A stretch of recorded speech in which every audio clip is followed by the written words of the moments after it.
If you've been around the UK theme park scene or have been visiting UK theme parks for a while, especially if you've been regularly visiting them for around the last 10 years, you've probably felt it. Something's changed.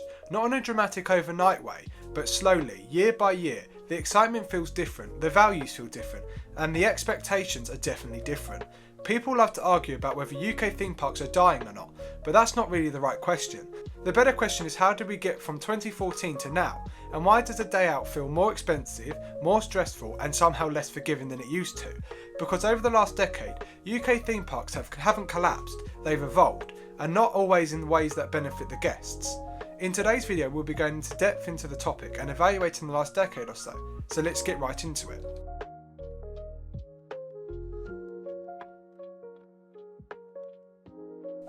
If you had to sum up the last 10 years of UK theme parks in a single sentence, it would probably be like this: you're paying more money in more places for an experience that feels noticeably less reliable and less generous than it once did. The headline ticket price is only part of the story. What really defines the shift is everything layered on top of it. It shows up in ride availability and maintenance, with attractions frequently closed or operating unpredictably, sometimes for large portions of the day. It's evident in staffing levels, where fewer visible team members often mean slower operations, reduced atmosphere, and less capacity to deal with issues when things go wrong. Food and retail offerings have become more expensive, while feeling more standardised, with quality that doesn't always match up to the price being asked. Perhaps significantly, it's the normalisation of paid solutions to problems that didn't used to exist. Fast track systems, paid parking, lockers, premium viewing areas, and bundled meal deals increasingly feel less like optional upgrades and more like tools to smooth over an experience that has intentionally stripped back. What once felt like a complete day out now comes with a menu of add-ons designed to restore convenience or comfort at an extra cost. Once you become aware of this shift, it's hard to ignore. The baseline expectation has changed, and what counts as a good day at a UK theme park often depends less on what you're offering by default and more on what you're willing or able to pay on top of it.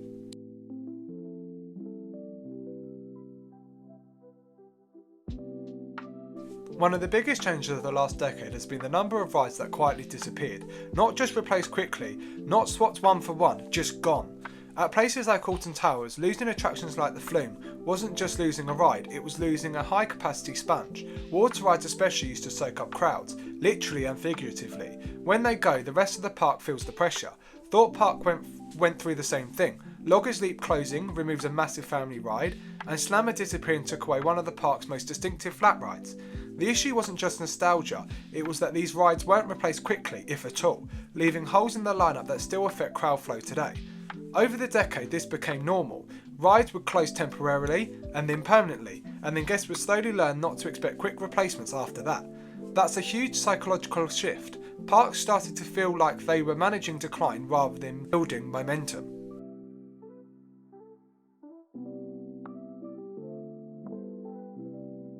Here's one of the important nuances. UK parks didn't stop spending money, they stopped spending it where guests most feel it.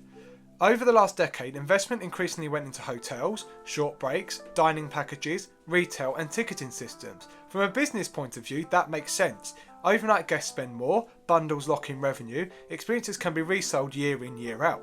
But for day guests, it often feels like the money went elsewhere, except on the ride lineup and operations. You'd see flashy marketing campaigns, new logos, new food concepts, and new upsells while rides stayed closed, ran one train, or opened late. That disconnect is where a lot of the frustration comes from. Guests don't mind parks making money, they mind when it feels like the core product is being held together with tape while everything else is getting a nice polish to it.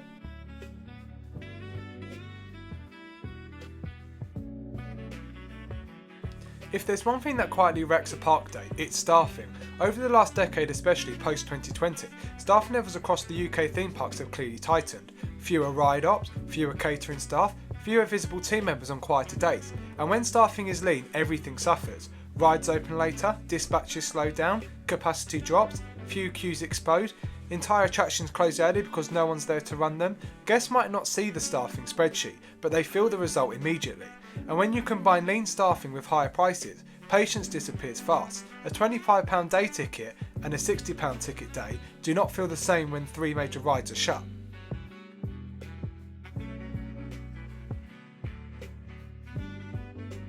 "10 years ago, ride Downtime felt like bad luck, an unfortunate coincidence that might affect your visit, but not something you planned around.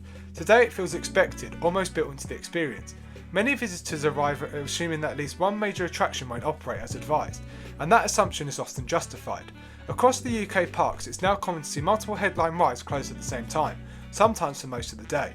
Ageing ride systems, increasingly complex technology, limited overnight maintenance windows, and stretched technical teams contribute to the problem. Seasonal operations and cost pressures mean that preventative maintenance is often compressed into shorter off-season periods, leaving less margin for error once the park reopens. The real issue isn't the rides break themselves, they always have. This is the parks feel less resilient when they do. In the past, a large park could absorb the loss of one or two attractions without the entire operation feeling strained. Now when a major ride goes down, the pressure immediately shifts elsewhere. Queues inflate rapidly across the park, capacity becomes uneven, and fast-track systems sell out earlier, reinforcing the sense that access is being rationed rather than managed.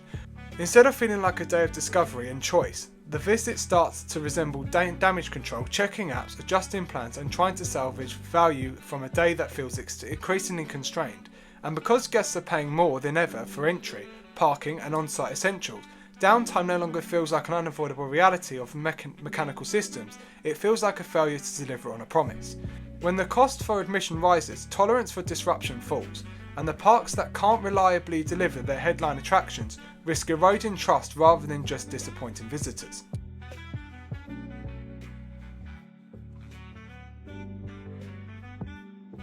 Yes, ticket prices have gone up, but the biggest shift over the decade has been how many extra costs now sit on top of your ticket. Parking used to feel like a nuance, now it's a guaranteed extra cost. Lockers used to be rare, now they're essential. Fast track used to be a luxury, now it feels like the only way to have a decent day on busy visits. Back in 2014 you could mentally budget a theme park day pretty simply. Today the cost keeps climbing after you've already committed. That changes how guests experience the park. Every queue, every delay, every closed ride feels more expensive towards that person.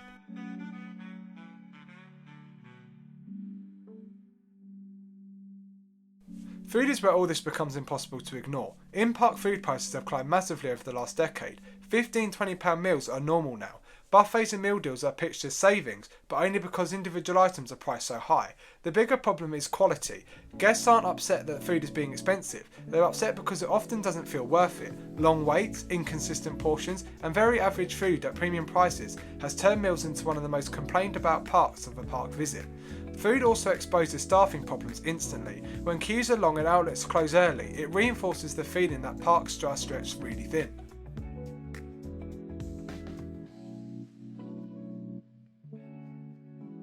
Another massive shift over the last decade is how many seasonal events there have been throughout the year, and how they've become less of a bonus and more being essential. Halloween, Christmas, summer festivals, these are no longer optional extras, they're structural. Parks rely on them for revenue, repeat visits, and marketing buzz. Not that there's anything inherently wrong with that, but when the visits are good and the events are good, they're some of the best things UK parks have to offer. But when they're not, it becomes obvious how little the baseline experience has changed over the years. Outside event seasons, the parks can feel quiet, under-resourced and static. That creates a weird imbalance where some guests only feel like the park is worth it for a few weeks of the year.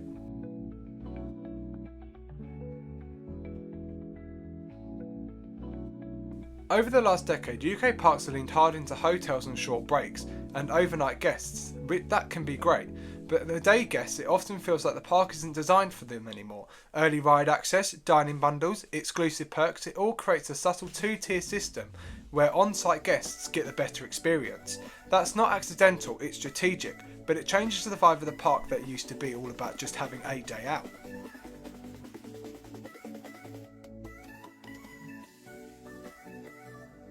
The last thing I want to discuss is social media. Now, I'm not saying social media is a bad thing, it is absolutely essential to making sure that the parks stay as accountable as possible.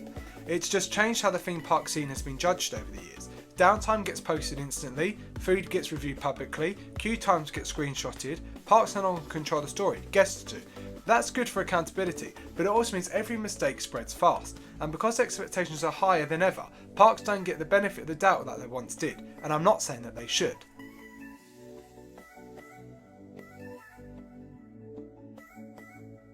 So to round this whole video off, the UK theme park scene isn't dead, it's just under pressure.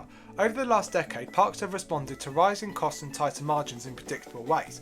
higher ticket prices, fewer genuinely ambitious attractions, leaner staffing models, heavier reliance on seasonal events, and a growing emphasis on short breaks, premium add-ons and upsells. Taken in an isolation, each of these moves is rational. Energy costs rose, labour got harder to recruit, guest expectations climbed while disposable income didn't. Parks adapted the only way they realistically could.